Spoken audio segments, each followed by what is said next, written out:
région postérieure de la cuisse est constituée par des parties molles situées en arrière du fémur et des secteurs intermusculaires latéral et postérieur.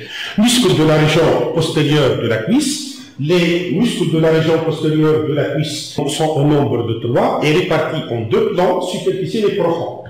Le plan superficiel est constitué par le muscle semi-tendineux en dedans et le muscle biceps fémoral en dehors, et le plan profond est constitué par le muscle semi-membraneux.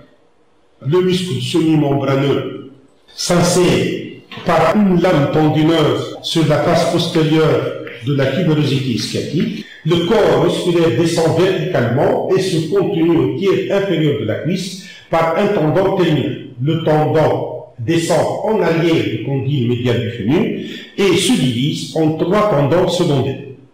Le tendon direct se fixe sur la face postérieure du condyle médial du tibia. Le tendon réfléchi se porte horizontalement en avant et en dedans, passe sous le ligament collatéral tibial et se fixe sur la face médiane du condyle médial du tibia. Le tendon récurrent se porte en haut et en dehors et s'épanouit sur la face postérieure de la coque condylaire latérale de la capsule articulaire du genou. Il constitue le ligament poplité oblique de l'articulation du genou. Le muscle semi-membraneux est fléchisseur et rotateur médial de la jambe. Il est aussi extenseur de la cuisse sur le bassin, par exemple lors du démarrage de la marche. Le muscle semi-tendineux. Le muscle semi-tendineux s'insère par un tendon commun avec le muscle biceps fémoral sur la face postérieure de la tuberosité sciatique. Le corps musculaire fusiforme descend verticalement jusqu'au tiers inférieur de la cuisse où les fibres musculaires se jettent de nouveau sur un tendon grêle. Le tendon descend sur la face postérieure du condyle médial du fémur puis du condyle médial du tibia. Il se termine sur la partie supérieure de la face médiale du tibia en arrière du muscle sartorius et en arrière et au-dessous du muscle gracieux, avec lesquels il constitue les tendons des muscles de la patte droite. Action. Le muscle semi-tendineux est fléchisseur et rotateur médial de la jambe. Il est aussi extenseur de la cuisse sur le bassin, par exemple lors du démarrage de la marche. Le muscle biceps fémoral. Le muscle biceps fémoral est constitué par 2 chefs, le chef long et le chef court. Le chef long s'insère par un tendon commun avec le muscle semi-tendineux sur la face postérieure de la tuberosité sciatique. Le corps musculaire descend obliquement en bas et en dehors jusqu'au voisinage du genou où les fibres musculaires se jettent de nouveau sur la face antérieure du tendon terminal. Donc pour ce tendon-là, on va sectionner ce tendon et on va le récliner en dedans pour ne pas cacher les autres structures. Et ce corps musculaire est retrouvé à la partie basse sous forme ici charnue et qui se jette ensuite sur le tendon commun avec le chef court du biceps fémoral. Le chef court du biceps fémoral s'insère par de courtes fibres tendineuses sur la lèvre latérale de la ligne A. Les fibres musculaires se dirigent en bas et en dehors et se jettent sur le tendon terminal commun aux 2 chefs court et long biceps. Le tendon commun passe en arrière du condyle latéral du fémur et se fixe sur la face latérale de la tête de la fibula. Le muscle biceps fémoral est fléchisseur et rotateur latéral de la jambe. Le chef long participe à l'extension de la cuisse sur le bassin, par exemple lors du démarrage de la marche.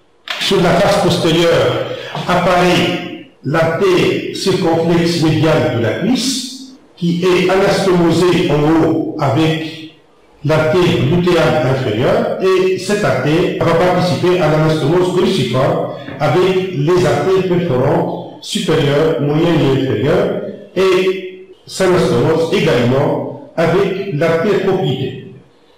Le nerf sciatique descend dans la dépression située entre la tuberosité ischiatique et le grand trochanter. Il descend ensuite en dedans de l'anastomose cruciforme où il repose sur le muscle grand adducteur et sur le chef-cour du muscle biceps fémoral. Le nerf sciatique se divise habituellement au niveau de la partie supérieure de la fosse poplitée en ces deux branches terminales, le nerf tibial et le nerf fibulaire commun. Le nerf tibial descend verticalement en arrière et en dehors de la veine poplitée, de telle sorte que ces structures sont disposées en marche d'escalier, artère, veine et nerf, et le nerf fibulaire commun qui longe le versant médial du muscle biceps fémoral. Il croise ensuite la face postérieure du muscle gastrocnémien latéral et descend le long du versant médial du muscle biceps fémoral jusqu'au muscle solaire. Le nerf sciatique donne des branches pour le muscle biceps fémoral, deux rameaux pour le muscle semi-tendineux, un rameau pour le muscle semi-membraneux et un rameau pour le chef-cour du biceps fémoral et un rameau pour le faisceau postérieur du muscle grand adducteur, sachant que le faisceau antérieur du muscle grand adducteur reçoit son innervation du nerf obturateur. Le nerf tibial et le nerf fémoral donnent plusieurs branches collatérales au niveau de la fosse poplitée. On va citer les principales branches. Le nerf tibial donne le nerf cutané sural médial. Le nerf fibulaire commun donne le nerf cutané sural latéral. Et le nerf tibial donne aussi, dans la fosse poplitée, les nerfs du muscle gastrocnémien. Sur une coupe synthèse passant par la partie moyenne de la cuisse, donc on remarque ici la région antérieure de la cuisse, qui comprend la loge médiale de la cuisse. La loge antérieure de la cuisse, dans la loge antérieure on trouve le vaste latéral, le vaste intermédiaire, le droit fémoral et le vaste médial. Dans la loge médiale, on trouve des muscles adducteurs de la cuisse, mais ici on trouve le muscle droit adducteur, le grand adducteur, le muscle gracile et le muscle sartorius qui passe de la loge antérieure à la loge médiale, donc il devient médial par rapport au muscle adducteur. Le muscle pectiné et le muscle coadducteur sont situés au-dessus de la tête. La région postérieure comprend trois muscles, le muscle biceps fémoral avec le chef-cour et le chef-flanc, le muscle semi-tendineux et le muscle semi-membraneux. Avec le nerf sciatique qui repose ici sur le muscle grand adducteur et sur le chef-cour du muscle biceps fémoral. Dans la loge médiale passe l'artère fémorale accompagnée de sa veine fémorale et cette veine croise en spirale la face postéro-médiale de l'artère fémorale, si bien qu'elle est située à la partie basse en dehors de l'artère fémorale et à la partie haute, elle est située franchement en dedans de l'artère fémorale.